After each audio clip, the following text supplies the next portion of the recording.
ಎಲ್ರಿಗೂ ನಮಸ್ಕಾರ. ಎಲ್ಲರಿಗೂ ಉಷಾಂತರಂಗ ಯೂಟ್ಯೂಬ್ ಚಾನಲ್ಗೆ ಸ್ವಾಗತ. ಯಾರ್ಯಾರೆಲ್ಲ ವೀಡಿಯೋಸ್ನ ನೋಡ್ತಾ ಇದ್ದೀರಾ ಪ್ರತಿಯೊಬ್ಬರಿಗೂ ಕೂಡ ಥ್ಯಾಂಕ್ ಯು ಸೊ ಮಚ್. ಹಾಗೆ ಎಲ್ಲರೂ ಹೇಗಿದ್ದೀರಾ?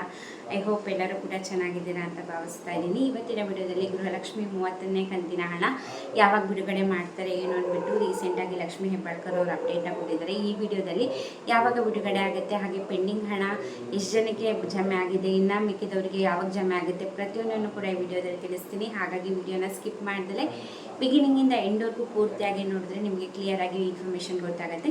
ಯಾರೆಲ್ಲ ಹೊಸಬ್ರು ಚಾನಲ್ನ ನೋಡ್ತಾ ಇದ್ದೀರಾ ಅಥವಾ ಫಸ್ಟ್ ಟೈಮ್ ನನ್ನ ವೀಡಿಯೋಸ್ನ ನೋಡ್ತಾ ಇದ್ದೀರಾ ಅಂದರೆ ಉಷಾಂತರಂಗ ಯೂಟ್ಯೂಬ್ ಚಾನಲ್ನ ಸಬ್ಸ್ಕ್ರೈಬ್ ಮಾಡ್ಕೊಳ್ಳಿ. ಹಾಗೆ ಬೆಲ್ ಐಕನನ್ನು ಕೂಡ ಆಲ್ ಅಂತ ಸೆಲೆಕ್ಟ್ ಮಾಡಿ. ನೆಕ್ಸ್ಟ್ ವೀಡಿಯೋಸ್ ಅಪ್ಲೋಡ್ ಆದಾಗೆಲ್ಲ ನಿಮಗೆ ನೋಟಿಫಿಕೇಷನ್ಸ್ ಬಂದಿರುತ್ತೆ. ನಿಮ್ಮ ಫ್ರೀ ಟೈಮಲ್ಲಿ ನನ್ನ ವೀಡಿಯೋಸ್ನ ನೋಡ್ಬೋದು. ಹಾಗೆ ನಿಮಗೆ ನನ್ನ ಚಾನಲಲ್ಲಿ ರಾಜ್ಯ ಸರ್ಕಾರ, ಕೇಂದ್ರ ಸರ್ಕಾರದಿಂದ ಬರುವಂತಹ ಯೋಜನೆ ಬಗ್ಗೆ ಆಗಿರ್ಬೋದು, ಅಥವಾ ಹೊಸ ಅಪ್ಡೇಟ್ಸ್ ಆಗಿರ್ಬೋದು, ಅಥವಾ ಪೋಸ್ಟ್ ಆಫೀಸ್ನಲ್ಲಿರೋ ಸ್ಕೀಮ್ಸ್ಗಳ ಬಗ್ಗೆ ಆಗಿರ್ಬೋದು, ಅದರ ಅಪ್ಡೇಟ್ಸ್ ಪ್ರತಿಯೊಂದನ್ನು ಕೂಡ ನಾನು ವಿಡಿಯೋ ಮಾಡ್ತಿರ್ತೀನಿ. ಹಾಗಾಗಿ ಚಾನಲ್ನ ಸಬ್ಸ್ಕ್ರೈಬ್ ಮಾಡ್ಕೊಳ್ಳಿ. ಹಾಗೆ ಇಂದಿನ ವಿಡಿಯೋದಲ್ಲಿ ನೀವು UPI ಟ್ರಾನ್ಸಾಕ್ಷನ್ ಯಾರಿಗಾರ ಮಿಸ್ ಆಗಿ ತಪ್ಪು ನಂಬರ್ಗೆ ಹಣ ನೀವು ಕಳಿಸಿದಾಗ ಅದನ್ನು ವಾಪಸ್ ತೊಗೊಳೋದು ಹೇಗೆ, ಇದ್ರ ಬಗ್ಗೆ RBI ಅವರು ಹೊಸ ಒಂದು ಚೇಂಜಸ್ನ ತರ್ತಿದ್ದಾರೆ. ಇದ್ರ ಬಗ್ಗೆ ತಿಳ್ಕೊಬೇಕಂದ್ರೆ ನನ್ನ ಹಿಂದಿನ ವಿಡಿಯೋನ ಚೆಕ್ ಮಾಡಿ ಏನೆಲ್ಲ ಚೇಂಜಸ್ ತರ್ತಿದ್ದಾರೆ, ನೀವು UPI ಅಕಸ್ಮಾತ್ ರಾಂಗ್ ಟ್ರಾನ್ಸಾಕ್ಷನ್ ಮಾಡಿದ್ರೆ ಅದನ್ನ ಹಣ ಹೇಗೆ ತೊಗೋಬೋದು ಅನ್ನೋದ್ರ ಬಗ್ಗೆ ಆ ವಿಡಿಯೋದಲ್ಲಿ ಎಕ್ಸ್ಪ್ಲೈನ್ ಮಾಡಿದ್ದೀನಿ.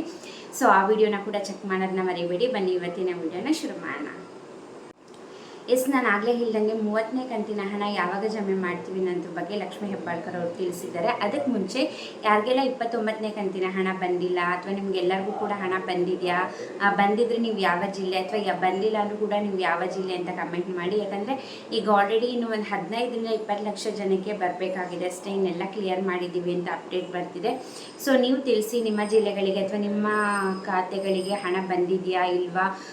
ಸೊ ವಿತ್ ನಿಮ್ಮ ಪ್ಲೇಸ್ನ ನೀವು ಕಮೆಂಟ್ ಮಾಡಿದ್ರೆ ಬೇರೆಯವ್ರಿಗೂ ಕೂಡ ಕ್ಲಿಯರ್ ಆಗುತ್ತೆ. ನಿಮ್ಮ ಪ್ಲೇಸ್ ಹತ್ರನೇ ಯಾರೋ ವಿಡಿಯೋ ನೋಡ್ತಿದ್ರೆ ಓಕೆ ನಮ್ಮ ಪ್ಲೇಸಿಗೆ ಬರ್ತಾ ಇದೆ, ನಮ್ಮ ಜಿಲ್ಲೆಗೆ ಬರ್ತಾ ಇದೆ, ಅಥವಾ ನಮ್ಮ ಜಿಲ್ಲೆಗೆ ಇನ್ನೂ ಬಂದಿಲ್ಲ ತುಂಬ ಜನಕ್ಕೆ ಅನ್ನೋದ್ರ ಬಗ್ಗೆ ಬೇರೆ ವ್ಯೂವರ್ಸ್ಗೂ ಕೂಡ ಗೊತ್ತಾಗುತ್ತೆ. ಸೊ ಹಾಗಾಗಿ ಕಮೆಂಟ್ ಮಾಡೋದನ್ನ ಮರಿಬೇಡಿ. ಇನ್ನು ಒಂದು 15ರಿಂದ 20 ಲಕ್ಷ ಜನಕ್ಕೆ ಬರಬೇಕಾಗಿದೆ.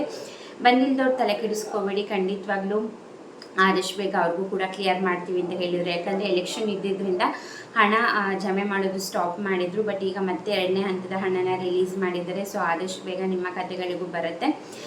ಹಾಗೆ ನಿಮಗೂ ಕೂಡ 27, 28, 29 3 ಕಂತಿನ ಹಣ ಬಂದಿದೆಯಾ ಇಲ್ವಾ ಅಂತ ಕಮೆಂಟ್ ಮಾಡಿ. ಬಂದಿಲ್ಲ ಅಂದರೂ ಕೂಡ ನಾನು ಆಗಲೇ ಹೇಳ್ದಂಗೆ ವರಿ ಮಾಡೋ ಅಗತ್ಯ ಇಲ್ಲ, ಖಂಡಿತವಾಗ್ಲೂ ಬಂದೇ ಬರುತ್ತೆ. ಇನ್ನು ಕಂಟಿನ್ಯೂಸ್ ಒಂದು 5-6 ಕಂತಿನ ಹಣ ಬಂದಿಲ್ಲ ಅಂದರೆ ನಿಮಗೆ ಹಿಂದಿನ ವಿಡಿಯೋದಲ್ಲೂ ನಾನು ತಿಳಿಸಿದ್ದೆ. ಫಸ್ಟ್ ರೇಷನ್ ಕಾರ್ಡ್ ಸ್ಟೇಟಸ್ನ ಚೆಕ್ ಮಾಡ್ಕೊಳ್ಳಿ.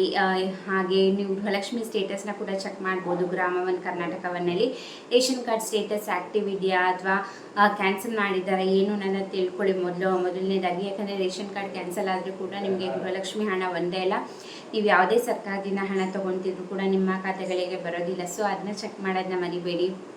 ಇಲ್ಲ ಅದು ಆ್ಯಕ್ಟಿವ್ ಇತ್ತು ಅಂದರೆ ನಿಮ್ಮ ಗೃಹಲಕ್ಷ್ಮಿ ಸ್ಟೇಟಸ್ನ ಚೆಕ್ ಮಾಡಿ. ಆವಾಗ ಅದರಲ್ಲಿ ಏನು ಬರೆದಿದೆ ಪುಷ್ ಟು DBT ಅಂದರೆ ನಿಮಗೆ ಹಣ ಬರೋದು ತಡ ಆದರೂ ಕೂಡ ನಿಮಗೆ ಹಣ ಬಂದೇ ಬರುತ್ತೆ. ಅಥವಾ ಬೇರೆ ಏನಾರ ಕೊಟ್ಟಿದ್ದಾರೆ ಅಲ್ಲಿ ಸ್ಟೇಟಸಲ್ಲಿ ಅಂತ ಚೆಕ್ ಮಾಡಿ. ಇಲ್ಲಾಂದರೆ ನೀವು ಬ್ಯಾಂಕಲ್ಲಿ ವಿಸಿಟ್ ಮಾಡಿ, ನಿಮ್ಮ ಬ್ಯಾಂಕ್ ಅಕೌಂಟ್ ಯಾವ ಬ್ಯಾಂಕಿಗೆ ಲಿಂಕ್ ಮಾಡಿರ್ತೀರ ಸೊ ಅಲ್ಲೂ ಕೂಡ ಚೆಕ್ ಮಾಡಿ. ಯಾಕಂದರೆ ನೀವು KYC ಮಾಡಿಸಿದ್ದೀರಾ, ನಿಮ್ಮ ಆಧಾರ್ ಕಾರ್ಡ್ನ ಲಿಂಕ್ ಮಾಡಿಸಿದ್ದೀರಾ, ಅಥವಾ ಕೆಲವು ಸತಿ ಏನಾಗುತ್ತೆ ಅಂದರೆ ನಿಮ್ಮ ರೇಷನ್ ಕಾರ್ಡ್ ಆಧಾರ್ ಕಾರ್ಡಲ್ಲೇ ಒಂದು ಹೆಸರಿರುತ್ತೆ, ನೀವು ಲಿಂಕ್ ಮಾಡಿರೋ ಬ್ಯಾಂಕ್ ಅಕೌಂಟಲ್ಲೇ ನೀವು ಬೇರೆ ಹೆಸರಿರುತ್ತೆ, ಸ್ಪೆಲ್ಲಿಂಗ್ ಚೇಂಜಸ್ ಇರ್ಬೋದು ಅಥವಾ ನೇಮ್ ಚೇಂಜಸ್ ಇರ್ಬೋದು. ಸೊ ಈ ಥರ ಆದರೂ ಕೂಡ ನಿಮಗೆ DBT ಮುಖಾಂತರ ಹಣ ಹಾಕೋದ್ರಿಂದ ನಿಮಗೆ DBT ಮುಖಾಂತರ ಹಣ ಹಾಕಿದ್ರೂ ಕೂಡ ಅವರು ನಿಮಗೆ ಬರೋದಿಲ್ಲ, ಈ ಥರ ಹೆಸರು ಚೇಂಜಸ್ ಅದೆಲ್ಲ ಇದ್ದರೆ. ಸೊ ಹಾಗಾಗಿ ನಿಮ್ಮ ಕಡೆಯಿಂದ ತೊಂದರೆ ಇದೆಯಾ ಅಥವಾ ಅಲ್ಲಿಂದ ಟೆಕ್ನಿಕಲ್ ಇಶ್ಯೂಯಿಂದ ನಿಮಗೆ ಬರ್ತಾ ಇಲ್ವಾ ಅನ್ನೋದನ್ನ ಮೊದಲು ತಿಳ್ಕೊಂಡು ಸರಿ ಮಾಡ್ಕೊಳ್ಳಿ. ಖಂಡಿತ ನಿಮಗೆ ಏನೇ ಪೆಂಡಿಂಗ್ ಹಣ ಇದ್ರೂ ಕೂಡ ನೀವು ಪ್ರಾಬ್ಲಮ್ ಸಾಲ್ವ್ ಮಾಡಿಕೊಂಡ್ರೆ ಖಂಡಿತ ಬಂದೇ ಬರುತ್ತೆ. ನೆಕ್ಸ್ಟ್ ಹೇಳೋದಾದ್ರೆ 30ನೇ ಕಂತಿನ ಹಣ ಯಾವಾಗ ಬರುತ್ತೆ ಅಂತ ನೀವೆಲ್ಲ ಅಂದ್ಕೊಂಡಿರ್ತೀರ. ಕಂಟಿನ್ಯೂಸ್ ಆಗಿ ಹಣ ಜಮೆ ಮಾಡ್ತಾ ಇದ್ದಾರೆ, ಹಾಗಂದರೆ ನೆಕ್ಸ್ಟ್ ಕಂತಿನ ಹಣ ತುಂಬ ಗ್ಯಾಪ್ ತೊಗೊಳ್ತಾರೆ, ಇನ್ನು 1-1.5 ತಿಂಗಳು 2 ತಿಂಗಳು ಮಾಡಿಬಿಡ್ತಾರೆ ಅಂತ. ಖಂಡಿತ ಇಲ್ಲ. ಈಗ 30ನೇ ಕಂತಿನ ಹಣ ಕೂಡ ಅತಿ ಶೀಘ್ರದಲ್ಲೇ ಜಮೆ ಮಾಡ್ತೀವಿ ಅಂತ ಹೇಳಿದ್ದಾರೆ. ನಿಮಗೆ ಡೌಟ್ ಬರ್ಬೋದು 30ನೇ ಕಂತಿನ ಹಣ ಅಂದರೆ ಯಾವ ತಿಂಗಳು ಹಣ, ಇನ್ನೂ ಎಷ್ಟು ಕಂತಿನ ಹಣ ಬರಬೇಕು ಅಂತ. ಈಗ 30ನೇ ಕಂತಿನ ಹಣ ಬರಬೇಕಾಗಿರೋದು ಮಾರ್ಚ್ ತಿಂಗಳದು ಜಮೆ ಮಾಡಿದ್ರೆ 30ನೇ ಕಂತಿನ ಹಣದ್ದಾಗಿರುತ್ತೆ. ನಿಮಗೆ ಸೊ 30ನೇ ಕಂತಿನ ಹಣ ಅಂತಂದರೆ ನಿಮಗೆ ಮಾರ್ಚ್ ತಿಂಗಳ ಹಣ ಯಾವಾಗ ಬರುತ್ತಪ್ಪ ಅಂತಂದರೆ ಏಪ್ರಿಲ್ ಎಂಡ್ ಅಥವಾ ಮೇ ಫಸ್ಟ್ ವೀಕಲ್ಲಿ ಹಣ ರಿಲೀಸ್ ಮಾಡ್ತೀವಿ 30ನೇ ಕಂತಿನ ಹಣ ಅಂತ ಹೇಳಿದ್ದಾರೆ. ಈಗ ಟೋಟಲ್ ಆಗಿ 3 ಕಂತಿನ ಹಣ ಬಾಕಿ ಇರೋದು ಮಾರ್ಚ್ ಅಂದರೆ ಈ ವರ್ಷದ್ದು 2026 ಮಾರ್ಚ್ ತಿಂಗಳದು, ಹಾಗೆ ಕಳೆದ ವರ್ಷದ ಏನು 2 ತಿಂಗಳು ಪೆಂಡಿಂಗ್ ಇತ್ತು ಫೆಬ್ರವರಿ ಹಾಗೆ ಮಾರ್ಚ್ ತಿಂಗಳದು, ಅದನ್ನು ಕೂಡ ಆದಷ್ಟು ಬೇಗ ಈ 3 ಕಂತಿನ ಹಣ ಪೆಂಡಿಂಗ್ ಏನಿದೆ ಅದು ಆದಷ್ಟು ಬೇಗ ಕ್ಲಿಯರ್ ಮಾಡ್ತೀವಿ ಅಂತ ಹೇಳಿದ್ದಾರೆ.